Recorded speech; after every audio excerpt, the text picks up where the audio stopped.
ইদানিং আবার এই মুর্শিদাবাদে একজন বিধায়ক আছে, তিনি আবার বলছেন বাবরি মসজিদ করবেন মুর্শিদাবাদে। শুনেছেন তো? 6 ডিসেম্বর করবে।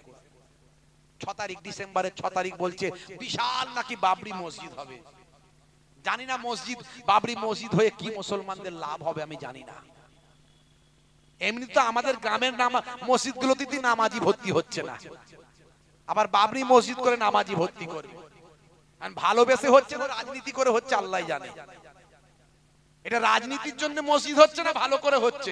কিছু মানুষ বলছে হচ্ছে তো হোক, ভালো জিনিস। একজন ধর্মীয় নেতা, একজন গেরুয়া পরা নেতা, ভাই আমার হিন্দু সম্প্রদায়ের একজন বড় উগ্রবাদী নেতা, সে বলে দিয়েছে হুমায়ুনের নাকি কত 1 কোটি টাকা না কত 1 কোটি টাকা দেবে তার গর্দানের দাম। বলছে যে নিয়ে আসতে পারবে তাকে 1 কোটি টাকা দেবো। শুরু হয়ে গেছে খেল। এতে কি লাভ হচ্ছে কিছু? এতে আরো বিদ্বেষ বাড়বে। আমি তাই বলেছি, হে হুমায়ুন সাহেব, আপনি মসজিদ করার দরকার নাই, মসজিদ যেগুলো আছে ওগুলোতে কি করে নামাজি বাড়বে সেই চেষ্টা করুন। আর যদি মনে হয় মুসলমান সম্প্রদায়ের জন্য কিছু করব, রাজনীতি না করে, তাহলে দুটো মডার্ন মাদ্রাসা করুন, দুটো মডার্ন স্কুল করুন, দুটো মডার্ন হসপিটাল করুন। এত থাকতে মসজিদই করতে শুরু করবেন বলছেন মুর্শিদাবাদে। এটা কি রাজনীতির জন্য না সত্যি সত্যি মন থেকে? আখেরি জামানা, কিয়ামতের আলামত। আমাদেরকে কঠিন পরিস্থিতির মধ্যে দিয়ে যাচ্ছি আমরা। বাপেরা আমার, আমি হাত জোর করে বলবো, হে যুবকেরা, এই পরিস্থিতি থেকে যদি বাঁচতে চাও,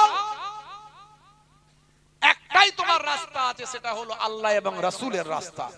এই পথে যদি আসো, তুমি কাদাতে বাস করবে, কিন্তু পাকাল মাছ তোমার পাকাল মাছের মতো, পাকাল মাছ কাদায় থাকে, গায়ে কাদা লাগে না।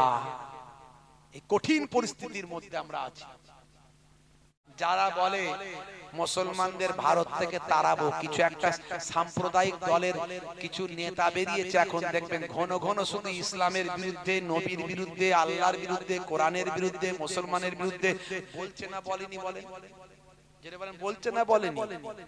এদের বুকের এত পাটা হয়েছে, এরা মুসলমানের বিরুদ্ধে যা ইচ্ছা তাই বলে, আর আমরা মুখ নিচু করে বিড়ালের মতো শুনি। কেন বলেন তো?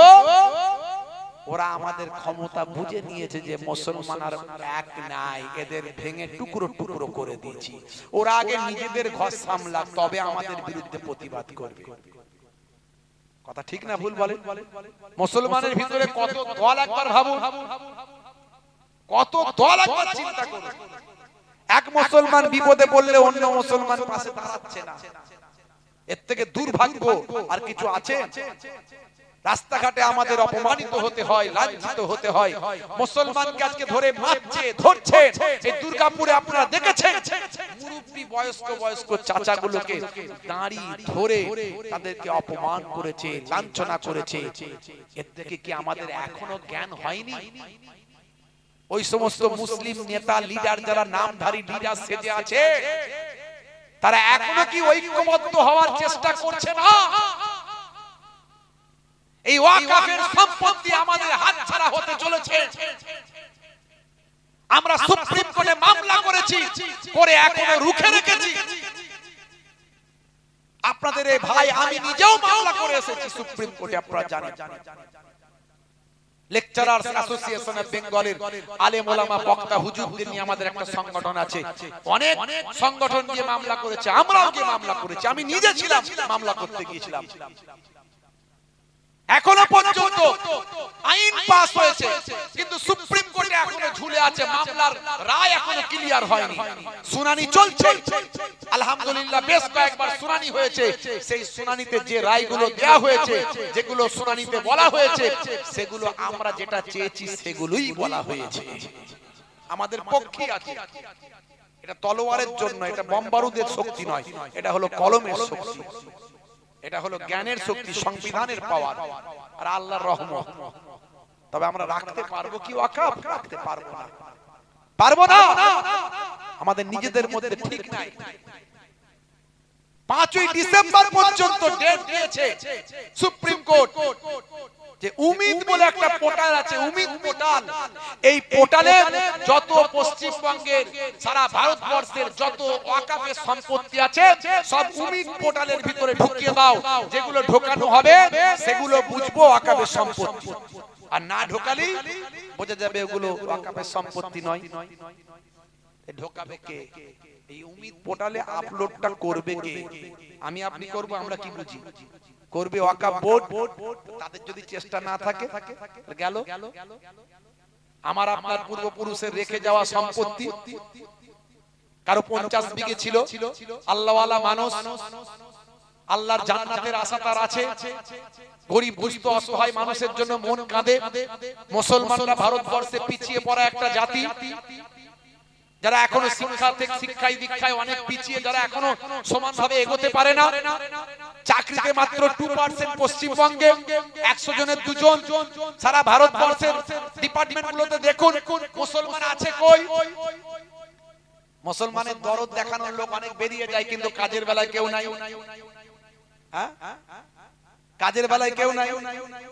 আজকে একটা সারা ভারতবর্ষের একটা কেন্দ্রীয় সরকার, সেই সরকারের কেন্দ্রীয় যে কমিটি, পলিটিক্যাল কমিটি, ভাই আমার মন্ত্রী বলেন, আরো যে সমস্ত গুরুত্বপূর্ণ দায়িত্ব বলেন, এই কেন্দ্রীয় কমিটিতে কোন একটা মুসলমানের নাম আছে? নাম নাই। যদিও সেই মুসলমান দু একটা যেগুলো ছিল তারা মুসলমানদের কোনো উপকার করেনি। মুক্তার আব্বাস নাকবি, তারপরে আরো যে সব নাম এইসব নামগুলো ছিল, এরা কোনদিন মুসলমানের উপকার তো করেনি। তবে একটা বোঝা যেত একটা নামধারী মুসলমান আছে, সেটাও বাদ দিয়ে দিয়েছে।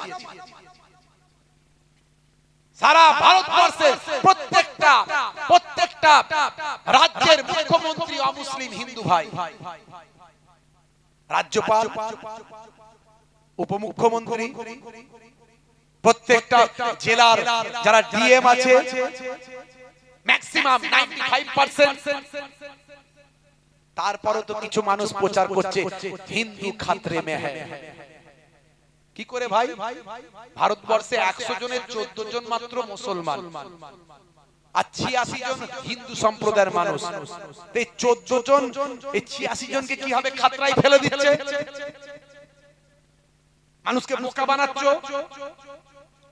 হিন্দু মুসলমানের মধ্যে একটা বিদ্বেষ তৈরি করে অশান্তি দাঙ্গা হাঙ্গামার চেষ্টা করছো। এই 86টা হিন্দু সম্প্রদায়ের মানুষকে এই 14টা মুসলমানের উপরে বিদ্বেষ তৈরি করছো। হ্যাঁ, তোমরা তো যা চাইছো সেটাই করছো।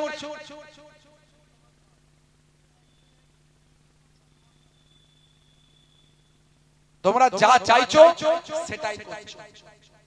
ভাইরা আমার, তরুণ যুবকেরা আমার, মুরব্বিয়ানেরা আমার, বাবরি মসজিদ 6 ডিসেম্বর 1992 সাল শহীদ হয়ে গেল, ভেঙে ফেলল। আমরা সবার করলাম, ধৈর্য ধারণ করলাম। কথা ঠিক না ভুল বলেন? আমরা সংখ্যালঘু মানুষ, আমরা শান্তি চাই। পৃথিবীর যে যেখানে সংখ্যালঘু আছে তারা শান্তিতে থাকতে চায়। সংখ্যালঘু মানুষরা গন্ডগোল করে না। সেটা বাংলাদেশে হোক, বাংলাদেশের হিন্দু সংখ্যালঘুরা হোক, আর পাকিস্তানের হিন্দু সংখ্যালঘুরা হোক, আর আফগানিস্তানের হিন্দু সংখ্যালঘুরা হোক, সংখ্যালঘু মানে তারা অল্প সংখ্যার মানুষ, তারা গন্ডগোল করবে না। তা আমরা এই কদিনের মধ্যেই তো দেখতে পেলাম। যত জায়গায় মন্দির ভাঙা টাঙা হলো, মন্দিরের মূর্তি ভেঙে ফেললো, প্রথমে মুসলমানদের নামগুলো দেয়া হলো, পরে দেখা যাচ্ছে সব অমুসলিমরা, ওই যারা ওই সাম্প্রদায়িক দল তাদেরই লোকেরা সব করেছে। কথা ঠিক না ভুল বলেন?